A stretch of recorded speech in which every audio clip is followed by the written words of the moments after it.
ফিলিস্তিনকে যারা জানতে চায় এই গল্প তো আসলে তাদের জন্য, ফিলিস্তিনি মানুষের জন্য তো এই গল্প প্রতিদিনের।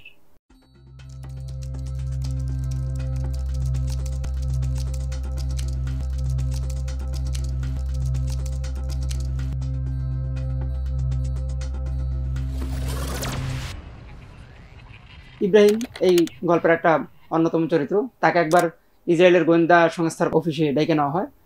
তো আবু ওদাই নামে একজন গোয়েন্দা কর্মকর্তা তাকে এক ধরনের টিজ করে বলেন যে তোমরা নিজেরাই এত বেশি মারামারি করছো, তোমরা নাকি আবার স্বাধীনতাও চাও। তো ইব্রাহিম তখন একটা উত্তর দেয় যে যখন পরাধীন কোনো জাতি থাকে তখন তাদের মধ্যে এরকম সম্ভাবনা, এরকম মারামারি, এটা খুবই স্বাভাবিক। আপনাদের যেমন ইসরায়েলের মধ্যে ইরগুন বা অন্যান্য সম্প্রদায়ের মধ্যে ঝামেলা হইতো, তো তাদের গোয়েন্দা কর্মকর্তা একবারে হতবাক হয়ে যান যে তুমি এই ঘটনা কেমনে জানলা। তো আমার কাছে মনে হলো যে বাংলাদেশেও এই ব্যাপারগুলো ঘটে। বাংলাদেশে যখন বেশি পরাধীনতা চেপে বসে তখন নিজেদের মধ্যে মারামারিটা বেশি হয়। এটা আমার কাছে একেবারে খুব ধাক কাটার মতো একটা ব্যাপার মনে হয়েছে। এটা হইতে পারে যে ইয়াহিয়া সিনওয়ারকে তো অনেক বছর পর্যন্ত তারা কারাগারে রাখছে, আটকায় রাখছে, সেটা প্রায় 23 বছর পর্যন্ত। তো 23 বছরের মধ্যে তিনি একমাত্র এইটা একটা উপন্যাস লিখছেন, আর অন্য লেখা লিখছেন। তো এই উপন্যাসের চরিত্রায়ন এত ডিপ, এত গভীর, তারা মনে করছে যে এটা প্যালেস্টাইনে, বিশেষ করে গাজার মানুষের মনস্তত্ত্ব বোঝার জন্য সম্ভবত এটা সবচেয়ে জরুরি একটা উপাদান হইতে পারে। চ্যালেঞ্জটা হলো যখন দৃশ্যের বর্ণনা দেওয়া হয়, জীবনযাপনের বর্ণনা দেওয়া হয়, তখন অবশ্যই চ্যালেঞ্জিং লাগে। এমনি স্টোরি বর্ণনা কিংবা সংলাপ বর্ণনা এটা সহজ, কিন্তু দৃশ্যের বর্ণনাটা অনেক কঠিন, কারণ ওই দৃশ্য তো আমি দেখিনি। তিনি একেবারে একজন অ্যামেচার লেখকের মতো করে তিনি ঘটনা লিখছেন, মানে পেশাদার লেখকের মতো না। যদিও তিনি আরবিক স্টাডিজ নিয়ে পড়ছেন, কিন্তু ঘটনাগুলো এত সরলভাবে বর্ণনা করছেন। একজন পেশাদার লেখক হয়তো এটাকে আরো এদিক সেদিক ঘুরিয়ে পেঁচিয়ে লিখতেন, তিনি ঘুরিয়ে পেঁচিয়ে লেখেন না, সোজাসুজি লিখছেন। ইব্রাহিম চরিত্র অবভিয়াসলি এটা শুরুতেই কেউ বুঝবে না, হয়তো 10 অধ্যায় বা 12 অধ্যায় গিয়ে বুঝবে যে এটার সবচেয়ে শক্তিশালী চরিত্র হলো ইব্রাহিম।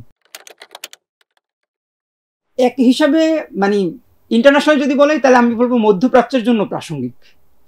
তবে ফিলিস্তিনকে যারা জানতে চায় এই গল্প তো আসলে তাদের জন্য, ফিলিস্তিনি মানুষের জন্য তো এই গল্প প্রতিদিনের। আমি শুধুমাত্র ইংলিশ অনুবাদটাই দেখছি, অন্য অনুবাদগুলো দেখি নাই। তো ইংরেজি অনুবাদে মিস যেটা হয়েছে সেটা হলো মানে নামের বানানগুলো একটু এদিক সেদিক হয়ে গেছে, আর হলো তারা অনুবাদটা এত বেশি ওয়েস্টার্নাইজ হয়ে গেছে যে এটা আসলে প্যালেস্টাইনকে খুঁজে পাওয়া ইংরেজি অনুবাদ থেকে একটু কঠিন মনে হয়। এমনিতে গল্পের শেষের দিকে আছে এরকম একটা কিছু, যে কারাগারের মধ্যেও যারা বন্দী তারা অনেক সময় তারা নিজেরা মানে তাদের অধিকারের জন্য তারা সংগ্রাম করছেন, অনশন করছেন, ইত্যাদি ইত্যাদি। তারাও কিছু কিছু অধিকার তারা পাইছেন। আর দ্বিতীয় নম্বর ব্যাপার হলো এটা লেখক শুরুতে লিখছেন বা আমরা ভূমিকার মধ্যে দিছি যে তিনি এটা গোপনে গোপনে লিখছেন এবং খুবই গোয়েন্দা সংস্থার কি বলে তাদের সতর্ক দৃষ্টি এড়ায়া তারপরে এইটার একটু একটু অংশ বাইরে পাঠানো হয়েছে অনেক দিন বসে, যেটাকে ইয়াহিয়া সিনওয়ার লিখছেন পিঁপড়ার মতো খেটে খেটে তারা পাঠাইছে। জীবন ও যুদ্ধ, এটাই গাজার মানুষ। নতুন করে জানি নাই, পূর্বের জানাশোনাটা আরো বেশি পোক্ত হয়েছে। এর আগে মাহমুদ রিমাভির আমি একটা গল্প পড়ছিলাম আল কিতার, তো ওটার মধ্যে ট্রেনের মধ্যে করে মানুষ যায়, তো বছরকে বছর 70 বছর ধরে ট্রেন চলছে এরকম আর কি। তো একটা ট্রেন যখন অনেক লম্বা জার্নি হয় তখন তার মধ্যে কিন্তু মানুষের প্রেম থাকতে পারে, ভালোবাসা থাকে, তাদের বাচ্চা প্রসব হইতে পারে, তাদের নিত্য জীবনের আরো অনেক ব্যাপার যেগুলো আমাদের কাছে মনে হয় গোপনীয়, সেগুলো ট্রেনের মধ্যেও ঘটা সম্ভব।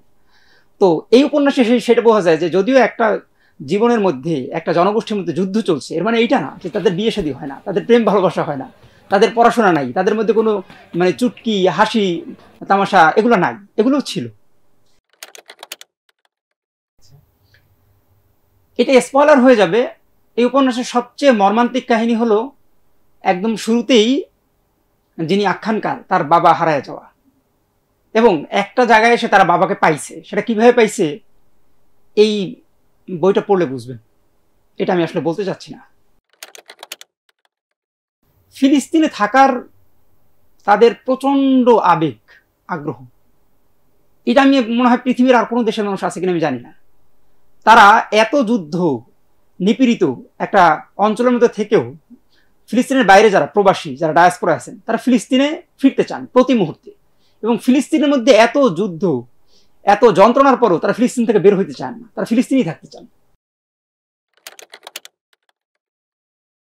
যেটা অবাক করে দিতে পারে যে ফিলিস্তিনকে তারা আজন্ম যে চিন্তা থেকে দেখছে, এই বইতে আমার কাছে মনে হয় তাদের বদ্ধমূল ধারণা ভেঙে দেবে। তারা দেখবে যে আসলে ফিলিস্তিন সেরকম না, অন্যরকম।